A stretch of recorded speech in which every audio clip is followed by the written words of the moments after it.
In the city of Cyprus in 300 BC, there lived a very wealthy trader called Zeno. While on a voyage from Phoenicia to Piraeus, his boat sank, along with all of his cargo. Because of that single event, an event that was entirely out of Zeno's or anyone's control, this very wealthy man suddenly became poor in an instant. Imagine you were Zeno. How would you react to your entire life's work getting flushed down the drain by the sheer force of nature? What is the proper reaction? Would you be angry, sad? Would you feel life has cheated you? For most of us, these would all be normal reactions, but not for Zeno, the father of Stoicism. One small change lasts an eternity, and one small reframing of your mindset can cascade into larger and more impactful changes later down the line. The core of Stoicism is the very definition of acceptance and indifference. After reading the works of Socrates and other great philosophers, Zeno created and taught Stoicism. According to Zeno, although we don't have much control over what happens to us, we do have control of how it affects us, and we must use this control to great effect. Rather than crying over spilled milk, or in this case, drowned goods, Zeno focused on maintaining his composure over the situation, remaining calm and neutral, despite his predicament. Today, people inadvertently view Stoics as people who cannot be broken, people who don't often linger to the emotional extremes, going through things like fits of rage or bouts of anxiety. But the original idea behind Stoicism was much more than that. Rather than just a way to describe people who are unemotional, Stoicism was a way to view, describe, and understand the world. It was a way of life, and that way of life has lasted for centuries. Stoic philosophy can be applied to situations today the same way it was applied thousands of years ago, and its benefits are just as impactful. Stoicism allows us to process these negative emotions from negative experiences, and turn them into the thoughts that give us a unique perspective of the world.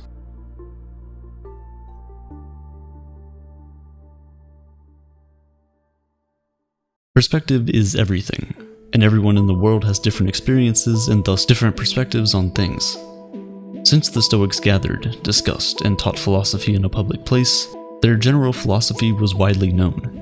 They believed that the Stoic principles could greatly benefit anyone and everyone, and so it didn't make sense for them to hide that knowledge behind the four walls of a school or of the palace courtyards. As a result, everyone from slave to emperor could learn and become a Stoic. And they did.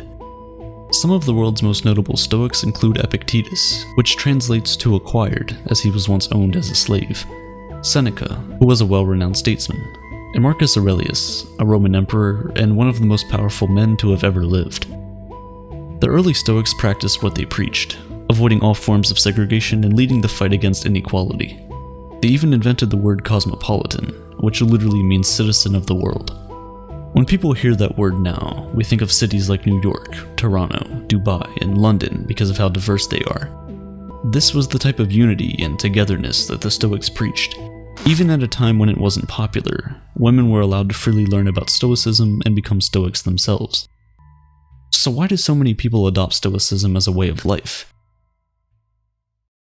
In a world full of unexpected turns of events, our emotions can tend to get in the way of things. In reality, we don't really get sad because bad things happen to us, we get sad because unexpected bad things happen to us. Rain is a good thing. It helps to water our plants, provides water for livestock, and keeps the temperature cool and humid.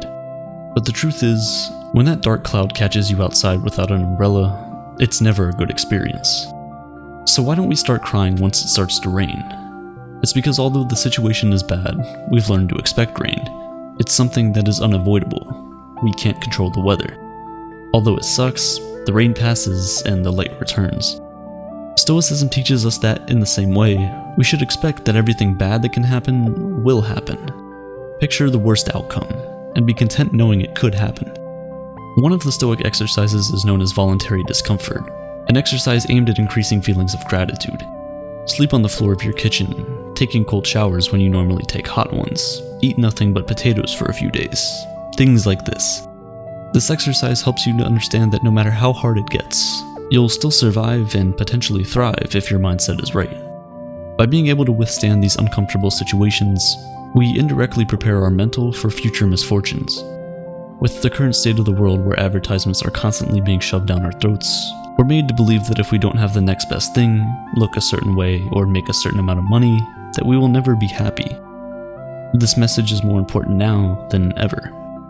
We enter the world not knowing much of anything. We grow up being taught things at home, in school, and by observing the world for ourselves. The thing is, a lot of times, all three of these sources of knowledge teach us in different ways. The question is, do we need to internalize all of this knowledge?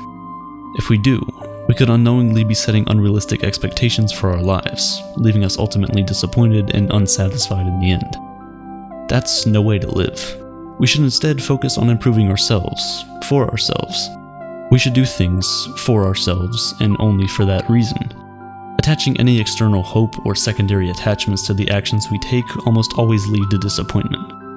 Most of the time, we end up trying to fulfill that emptiness with external things, blowing all your money on a fancy car, a house, or even starting a family. Sometimes we do all of these things for their external value and not their internal value. But Stoicism teaches that if you approach life this way, you place your happiness in the hands of external forces, forces that can always fail. Cars almost always break down, natural disasters wipe away entire cities, and divorce rates climb higher and higher each year. But even the free things in life come at a cost. The cost of space, both physical and mental. As Seneca once wrote, "Learning to live with less will create space in your life for the things that truly matter to you." Instead, we must place our happiness on our intrinsic value as humans and on nothing we have or can physically acquire. We must choose to do our best to keep a cool head, regardless of what life throws at us. Because regardless of what it is we want, at the end of the day, we don't have any control over the majority of things that happen to us, but we do have all the control over how we react to those things. That is the dichotomy of control, the most important principle in Stoic philosophy. Stoics teach that we must learn to separate what we control from what we cannot control. We need to determine our value not from things we can't control, but from the things we can. Striving towards goals is a good trait, but breaking down when those things don't go your way is, in a Stoic's point of view, useless. Making YouTube videos is, well, a lot easier than being a Roman emperor, but it can still prove to be challenging sometimes. First, you must form your idea, which takes forever. Then research that idea. Scrap it because it sucks. Start over, script the video, create the video, edit it, make the title, thumbnail, and everything else before you hit upload. Everything up until the point where you click upload is all up to you. However, once you click that upload